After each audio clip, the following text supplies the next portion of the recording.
नमस्कार, मी सुरेखा. तारा न्यूज मध्ये आपलं स्वागत. पाहूयात आज दिवसभरातील महत्त्वाच्या घडामोडी. पश्चिम बंगालमध्ये वप कायद्याच्या विरोधात हिंसाचार सुरू आहे. या हिंसाचाराच्या विरोधात राज्यभरात ठिकठिकाणी विश्व हिंदू परिषदेच्या वतीनं पश्चिम बंगाल सरकार विरोधात निदर्शने करण्यात आली.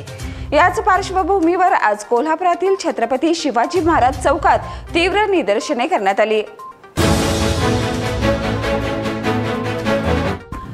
छत्रपती ताराराणी यांची सातारा जिल्ह्यातील संगम माहुली येथील समाधी अनेक वर्षापासून जीर्णोद्धाराविना उपेक्षित आहे. सरकारने याकडे दुर्लक्ष केले. लोकभावना लक्षात घेऊन येत्या वर्षभरात छत्रपती ताराराणी यांच्या समाधीचा जीर्णोद्धार करण्यात यावा अशी मागणी शिवसेना ठाकरे गटाच्या वतीने करण्यात आली.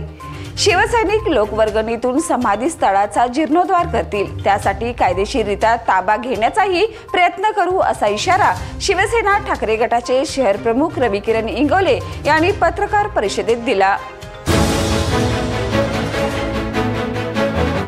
कोल्हापूर जिल्ह्यात नैसर्गिक आपत्तीच्या काळात अधिक प्रभावी व्यवस्थापन करता यावं यासाठी जिल्हा प्रशासन आणि हिमाचल प्रदेशातील IIT मंडी यांच्यात सामंजस्य करार झालाय. जिल्हाधिकारी अमोल येडगे यांनी याची माहिती दिली. या उपक्रमासाठी कोल्हापूरचे सुपुत्र आणि IIT मंडीचे वित्त विभाग अधिष्ठाता डॉक्टर सत्वशील रमेश पवार यांनी पुढाकार घेतला. राजश्री शाहू महाराज ज्येष्ठ साहित्यिक व कलाकार मानधन योजनेत मोठा घोटाळा उघडकीस आलाय. जिल्ह्यातील 11 तालुक्यातील 171 अपात्र अर्जदारांची बोगस कागदपत्रावरून पहिल्या टप्प्यात छाननी करण्यात आली. पात्रतेसाठी बनावट प्रमाणपत्र व खोटी उत्पन्न प्रमाणपत्र सादर करण्यात आल्याचं निष्पन्न झाले. योजनेत सुधारणा करून सर्व कलाकारांना आता सरसकट 5,000 रुपये मानधन देण्याचा निर्णय झाल्याने अपात्र लोकांनीही लाभ मिळवण्याचा प्रयत्न केला. निवड समिती पारदर्शक तपासणी करूनच अंतिम सूची निश्चित करणार आहे.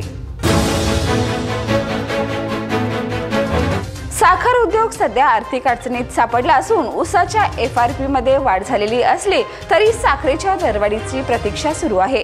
यामुळे जिल्हा मध्यवर्ती बँकेने सर्व साखर कारखान्याची श्वेतपत्रिका महिनाभरात जाहीर करण्याचा निर्णय घेतलाय, अशी माहिती वैद्यकीय शिक्षण मंत्री व जिल्हा बँकेचे अध्यक्ष हसन मुश्रीफ यांनी दिली.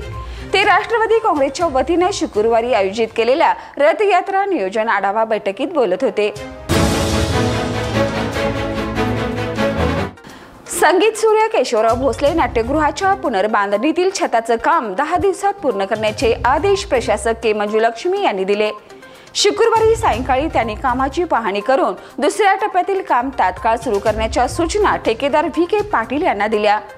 तिसऱ्या टप्प्यासाठी आलेल्या निवेदकांची तांत्रिक छाननी करून लवकरात लवकर ठेकेदार निश्चित करण्याचे निर्देश शहर अभियंत्यांना देण्यात आले.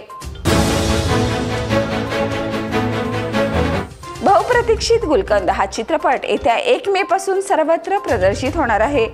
गुलकंद हा हलका फुलका कौटुंबिक विनोदी चित्रपट असून नात्यामधील गुंतागुंत, भावना, हास्य आणि गोडवा यांचा एक सुरेख मेळ या चित्रपटाच्या माध्यमातून प्रेक्षकांना अनुभवायला मिळणार आहे.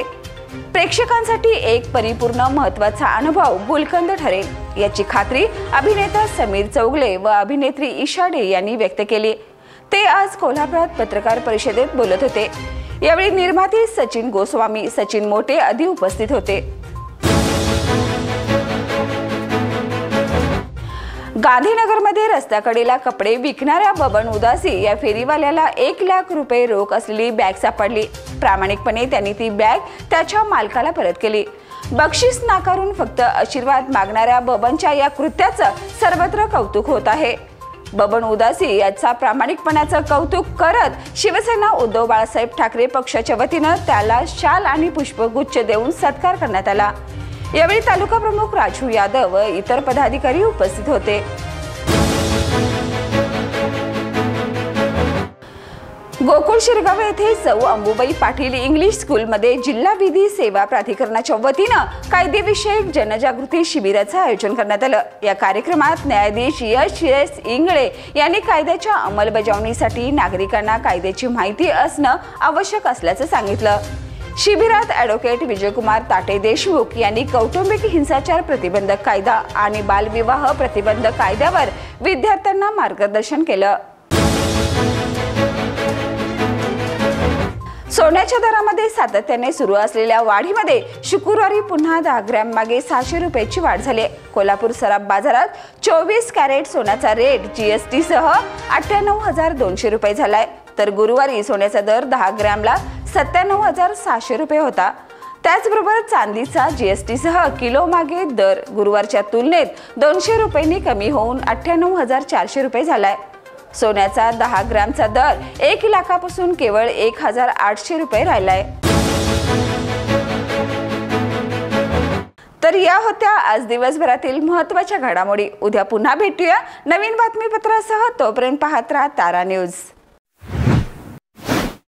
बाळ, फ्रीज मधून श्रीखंड काढ ना. आम्ही पूर्वी घरीच बनवायचो श्रीखंड, त्याची चवच वेगळी होती. आता काय सगळं रेडीमेड.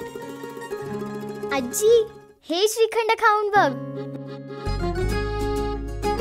आज तुझ्या आईनं घरीच बनवलं की काय? हे आहे गोकुळचं श्रीखंड. अगदी जिभेवर रेंगाळणार. जिभेवरच नाही तर मनावरही रेंगाळणार. गोकुळ श्रीखंड, मनावर रेंगाळणार.